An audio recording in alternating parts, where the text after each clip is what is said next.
Welcome back to the channel, welcome back to our new video. আশা করি সকলে ভালো আছো, সুস্থ আছো। আমরাও ভালো আছি। প্রথমেই বলে দিই, হয়তো তোমরা হকচকিয়ে যাবে, আমরা দুর্গাপুজো আসার আগে প্রতিবারই হেয়ার স্টাইল করি। এবারও মা মেয়ে দুজনেরটা কেটেছি, আমরা কিন্তু পার্লারে যাই না। দেখো হেয়ার স্টাইলটা কেমন হয়েছে সেটা তোমরা কমেন্ট সেকশনে জানিও। ভিডিও আর এবার করিনি, সেপারেট ভাবে অনেকবার এরকম ভিডিও রাখা আছে, হেয়ার কাটিং এর পুরোনো ভিডিও।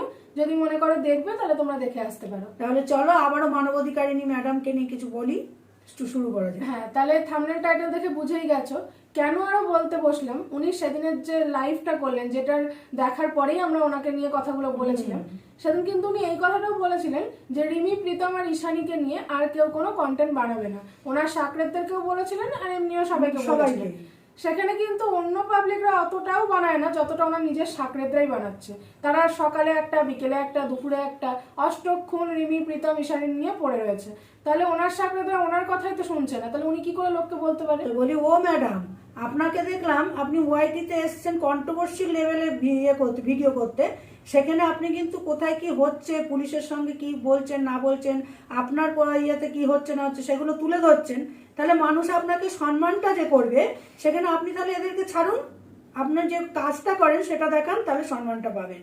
আপনি কাজ করছেন সেটা দেখাচ্ছেন ইউটিউবে, আবার দেখাচ্ছেন আপনার সাকরাতদের সাপোর্ট করছেন, তারা ঈশানীকে নিয়ে বাজে কথা, প্রীতম রিমিকে নিয়ে বাজে কথা, ওই ছাড়া ওদের ভিউজ হবে না তো। তাহলে সেগুলো আগে চেষ্টা করুন বন্ধ করার। সেখানে আপনি সাপোর্ট করছেন, ওরা কি স্ল্যাং দেয়, অন্যরা দেয় না, আপনি মিথ্যা কথা বলে দিচ্ছেন, তারা স্ল্যাং দেয়। কারণ আপনার এই কিমা যে বইনটি, সেটা অতিরিক্ত অসভ্য আর হচ্ছে মিথ্যাবাদী মহিলা, মিথ্যে কথা দিয়ে ওরা ভিউজ কামায়। আপনি বলেন যে যেসব এই মহিলাদেরকে নিয়ে আপনি পেছনে লাগেন, তাদের নাকি বাড়ির থেকে শাসন হয়নি, তারা উল্টো পাল্টা কাজ করে গেছে, করতে দেবো না, চাপকাবো, এইভাবে আপনি কথা বলেন।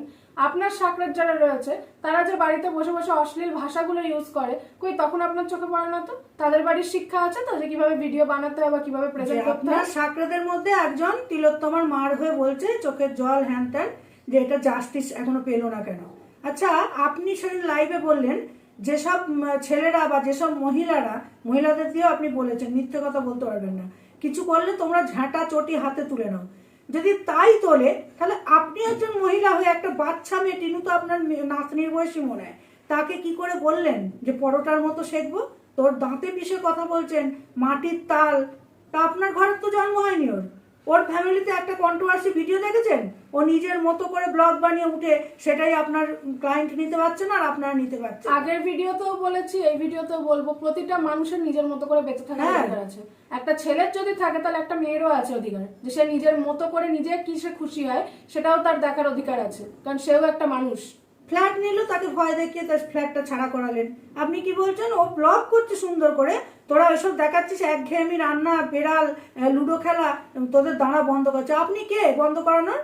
ওয়াইটিতে কাজ করতে এসছেন, অষ্টক্ষণ কেশ কামারির ভয় না দেখিয়ে ভিডিও টু ভিডিও মারফত করুন। আর একঘেয়েমি যদি দেখাচ্ছে, এখন যদি ওই টনদীপকে নিয়েও বসে উল্টো পাল্টা বলতে বসতো, তখনও তো আপনি বলতেন যে এদিকে সুপ্রিম কোর্টে কেস করেছিস, এদিকে বরকে নিয়ে উল্টো পাল্টা বলছিস, তোকে দেখাচ্ছি। তাহলে একটা মানুষ কোথায় যাবে? কেন আপনারা তো নিশ্চয়ই এগুলো শিখিয়ে দিতে পারেন না।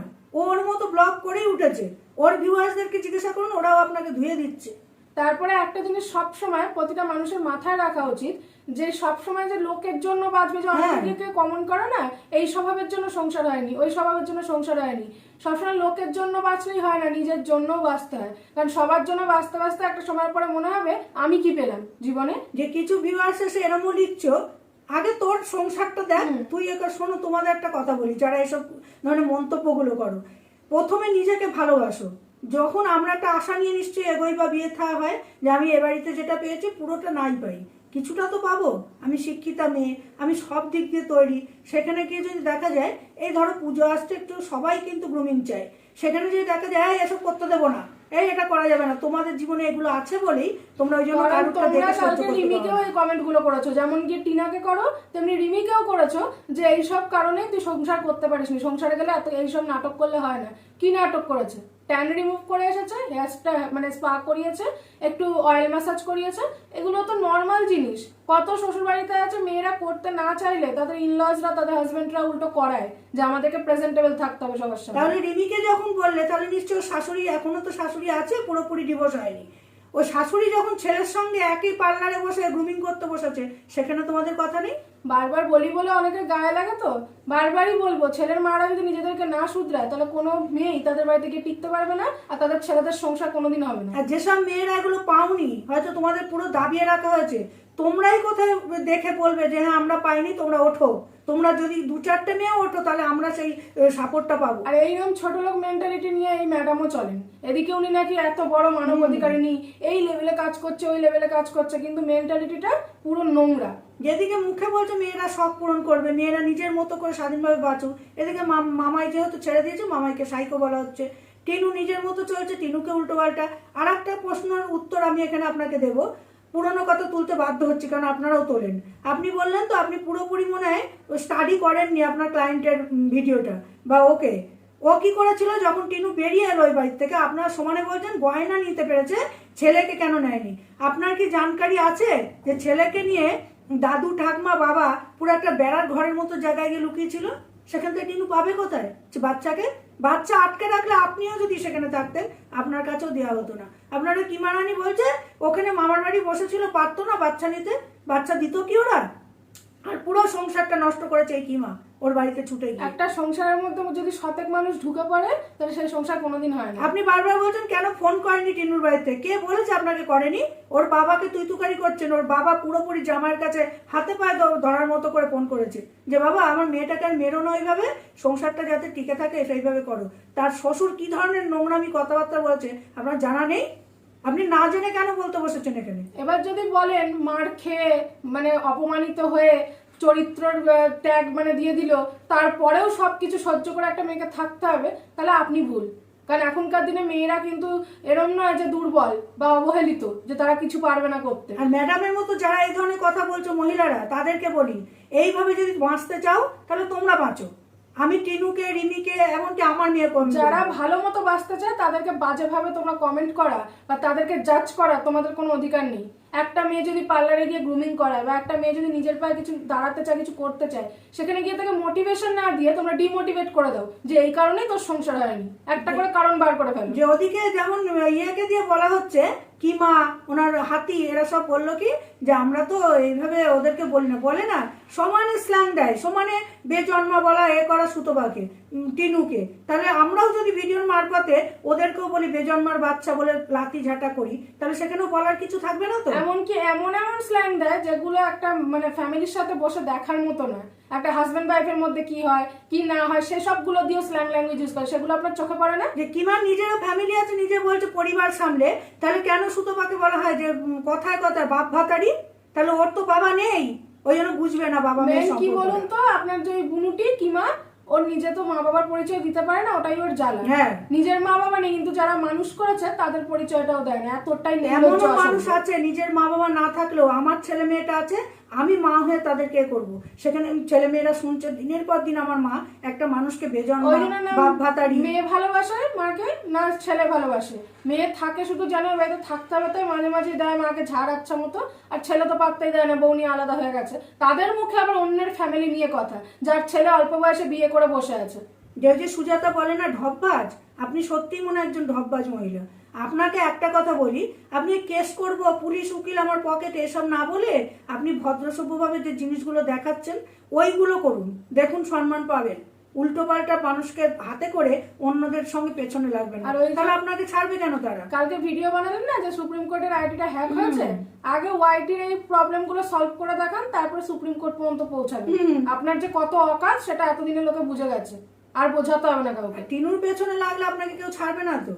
শুধু টিনু নয়, টিনুর মতো যে মেয়েদের পেছনে আপনার চিরবিরিনিটা সেদিন থেকেই শুরু হয়েছে, যেদিন থেকে টিনা গিয়ে সুপ্রিম কোর্টে অ্যাপ্লাই করে এসেছে। আপনি নিতে পারেননি সেটা, সেখানে হয়ে যাচ্ছে হাজবেন্ডের নামে। ও হাজবেন্ড, ওর মতো হাজবেন্ডকে দুটো চড়িয়ে বেরিয়ে আসা উচিত। হাজবেন্ড যে ও যে প্রসেসে চলছে সেই প্রসেসে গিয়ে যদি বাচ্চাটা সত্যি ওর কাছে আসে, আপনি বলছেন না বাচ্চার জন্য কানে আপনার সামনে কাঁদবে একটা মা, সে কাঁদলেও তো আপনারা বলতেন যে দিনের পর দিন ওকে পুরো বদনাম করে গেছে, পরকিয়া করছে এ করছে। সেম পরকিয়ার কেস কিন্তু ওয়াইটিতে আরেকবার হয়েছিল ম্যান্ডিকে দিয়ে। ম্যান্ডির মতো কিন্তু টিনা করেনি যে এসে দেখ সিঁদুর পড়লাম কিনা, তারপরে নাম নিয়ে নিয়ে যে আমি একে ভালোবাসি না ওর হয়ে গেছি, এইসব নোংরামো কিন্তু টিনা করেনি। তারপরেও টিনাকে শুনতে হয়। আর ম্যান্ডির হাজবেন্ড এতটাই ভালো, অত নোংরামো করার পরেও বউকে অ্যাকসেপ্ট করে নিয়েছে। আর টিনার হাজবেন্ড কি বলেছিল, চর্চায় থাকতে হবে, আর ওকে দিনের পর দিন হাজবেন্ড হয়ে বদনাম করে গেছে। আপনার ক্লায়েন্ট যদি এতই এতই ভালো, তাহলে বাংলাদেশের এই বিনোদনকে কেন মানা করেনি? যা নয় তাই বলতে থাকে টিনুকে, একটা করে ফটো বার করে এদিক ওদিক থেকে, আর উল্টো পাল্টা যা মুখে আসে তাই যে video করে। মেয়েকে অত্যাচারিত হতে দেখে যদি কোনো বাবা মা, মেয়ের বাবা মা তাকে সাপোর্টটা করে, সেটা আপনারা নিতে পারছেন না? আপনার ঘরেরটা খাচ্ছে নাকি সে? সেখানে লেকচার দিচ্ছে 50% সম্পত্তি, সেটা আপনাকে কই ফেরত দেবে না হ্যাঁ। ইয়েকে ক্লায়েন্টকে কই ফেরত দেবে যে কতটা সম্পত্তি দেবে না দেবে? সোজাসুজি বলতে পারছেন না, ওই ছেলে বলতে পারছে না বলে আপনাকে দিয়ে বলানো করাচ্ছে। আর টিনা যদি বলে যে আমার বাপের বাড়ির সম্পত্তি লাগবে না, আমার নিজের যা আছে আমি তাই দিয়ে বাচ্চাকে মানুষ করব, কারোর কিছু করার নেই। কারণ কোর্টে যখন কাস্টাডিটা নেবে তখন এটাই দেখবে যে মা যে রয়েছে সে চাকরি করে কিনা, বা তার আলাদাভাবে কোনো ইনকাম আছে কিনা। সেই ইনকাম যদি বাবার থেকে বেশি হয়, আপসেই মা পেয়ে যাবে কাস্টাডি। মনে জানেন না, কারণ কিমা যখনই দেখলো না যে বাচ্চাটা ওর মার কাছে যেতে পারে বা কিছু, সেখানেই গিয়ে ও ব্যাগরা দেওয়ার মেয়ে ছেলে ওই ওখানে ভাই ভাই ডেকে সে একদিন বললো, দিদি তুমি এটা কি করে করলে, তোমাকে তো আমার মা বাবা খুব ভালোবাসে। আবার সেটাকে দেখুন ঠান্ডা মাথায় জিনিসটাকে মিটিয়ে নিয়েছে। তা আপনাদের লেভেল হচ্ছে এইরকম। আর ছোট বাচ্চা বলে যেতে চায় না মার কাছে, যেতে চায় না। না, একটা বাচ্চা তার এই কিনবো এই কিনবো এই খাবো সেই খাবো জিনিসটা থাকে, এরা সেটাই কাজ করে এই পাবলিক ওই পাবলিক ভিউয়ার্সদেরকে উল্লু বানিয়ে ভিক্ষাবৃত্তি করে বাচ্চাটাকে এটা ওটা দিয়ে, বাবা একটা কিচ্ছু কিনে দেয়নি, সব লোকের ভিক্ষা দেওয়া জিনিসগুলো নিয়ে বলবে ভিক্ষা বলছে, গিফট, ওগুলোকে গিফট বলে না, চেয়ে চেয়ে নিয়েটাকে কেউ গিফট বলে না। ছেলেকে দিয়ে বলাতো রিমোট কন্ট্রোল কার চাই, এটা চাই সেটা চাই, ওইগুলো দিয়ে দিয়ে বাচ্চার মন ভুলিয়ে না রেখেছে। না, আপনি বলুন না, একটা বার্থডেতে কোথাও দেখেছেন খাট গিফট করতে? ওদেরকে তো ছোটই করেছে। যিনি খাটটা দিয়েছেন, খাট আলমারি এগুলো ওর অকাত ছিল না কেনার, সেটাকে একদম হাসি মুখে নিচে বলতে পারতো না। নিজে হাতে বাচ্চাটাকে কি করে দিয়েছে? কিছু করে দিয়েছে কি? সব লোকের কাছ থেকে দিয়ে ভিক্ষা নিয়ে পুরোপুরি বাচ্চাটাকে বিক্রি করেছে। এটা যদি ও টিনু করতো আরো দেখতেন আপনাদের আর কথা। টাকা ঢুকতো কার অ্যাকাউন্টে? কিমার অ্যাকাউন্টে। এটা যদি সুতোবাদী করতো তখন হয়ে যেত ওই তো ঘোড়ামুখীটা টাকা খাচ্ছে। তাহলে এখন যদি আপনার ওই কিমাকে প্রতি বলে বলা হয় যে ও টাকাটা খেয়েছে, তখন হয়ে যাবে আমাকে আবারও বললো এরকম কথা।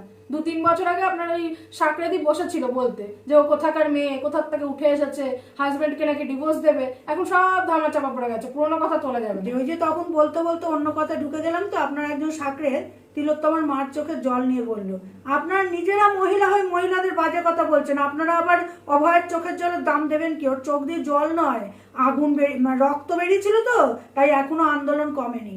আমরাও একবার এই নিয়ে বলেছিলাম ভিডিওতে, কমবেও না, কমবে না। আমরাও চাই যতক্ষণ জাস্টিস না পায় অভয়ের মা বাবা বা অভয়া, ততদিন এই আন্দোলন যেন চলে। উৎসবে ফিরতে বলছেন না আমাদের মুখ্যমন্ত্রী, ওটাই উৎসব, আন্দোলন। আন্দোলন করে যাতে মেয়েটা জাস্টিস পায়, উৎসবে ফিরে লাভ নেই। সবাই সবার কাজে ফিরেছে ঠিকই, কিন্তু কারোর মনে কিন্তু আনন্দ নেই। আর আপনারা বসে পড়েন দিনের পর দিন লাইভ করে, শুধু অভয়াকে দিয়ে বললেই হবে না।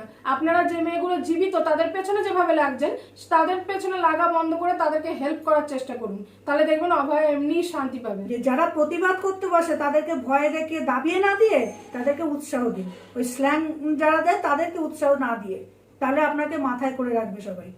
তা রিমিকে ভিডিও শেষ করার মুহূর্তে একটা কথা বলবো, এবার মাথাটাকে ঠান্ডা রাখবি। যেমন শক্ত হয়ে গিয়ে ইয়ে করে এসছিস ডিভোর্সের জন্য, এবার মা বাবার সঙ্গে কিন্তু ইয়ে করিস না, ঝগড়াঝাটি করে ওই ছেলে তোকে উস্কানি। কারণ বাবাটা তোর তো নিজের জন্মদাতা বাবা নয়, কিন্তু তবু উনি যা করে তোর জন্য না, ওনার প্রেস্টিজের দিকে বা এর দিকে তাকা। আর মা যেভাবে তোর জন্য করে, পিঙ্কিকেও বলবো তুমি মেয়েটাকে দাঁড় করো, আর রিমিকেও বলবো মা বাবার কথা শুনে চল। তোকে অন্যরা কি বললো জানি না, তুই নিজেকে ভালোবাস। তুই যে বলেছিস না আমি চাই আমাকে বুঝুক, আমাকে চিনুক, এমন কোনো বন্ধু, আমরাও বলছি সেটা, ততক্ষণ কারোর সাথে মিশিস না, তুই নিজের মতো নিজে চল। আর লাস্টে একজন ভিউয়ার্সকে আমি একটা রিপ্লাই দিয়ে যেতে চাই। উনি হচ্ছেন ম্যান্ডির আর কি ফ্যান, এসে বলেছিলেন যে আমি নাকি ঘরে বসে বসে কন্ট্রোভার্সি করি বলে শ্বশুরবাড়ি থেকে তাড়িয়ে দিয়েছি। প্রথমত তো শ্বশুরবাড়িতে বসে কোনোদিন কন্ট্রোভার্সি করিনি, আমার যে অ্যানিভার্সারি ভিডিওটা সেটা শ্বশুরবাড়ির থেকে করা। আর একটা কথা, কাকে কে তাড়িয়েছে, কাকে কি করেছে, আপনার ম্যান্ডি যে নোংরামিটা করেছে আমরা আবার সেই নোংরামিটা করিনি।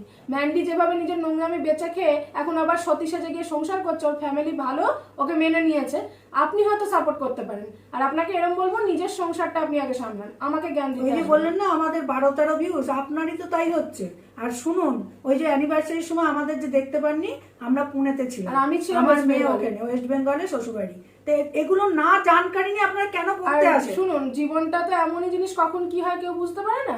ভবিষ্যতে যদি কিছু হয়ও, আমি অ্যাটলিস্ট আপনার ম্যান্ডির মতো সেখানে বেচতে বসবো না যে আমার জীবনে কি হয়েছে না হয়েছে। তাহলে আশা করি বোঝাতে পেরেছি সবটা, আর যেটুকু আমাদের বক্তব্য ছিল সেটা তো রাখলামই। মা তাহলে তাহলে হ্যাঁ, সবাই ভালো থেকো, সুস্থ থেকো। আরেকবার বলে দিলাম, যদি ভিডিওটা ভালো লাগে তাহলে লাইক কমেন্ট করো, আর খুব ভালো লাগলে শেয়ার করো। এখানেই এন্ড করছি।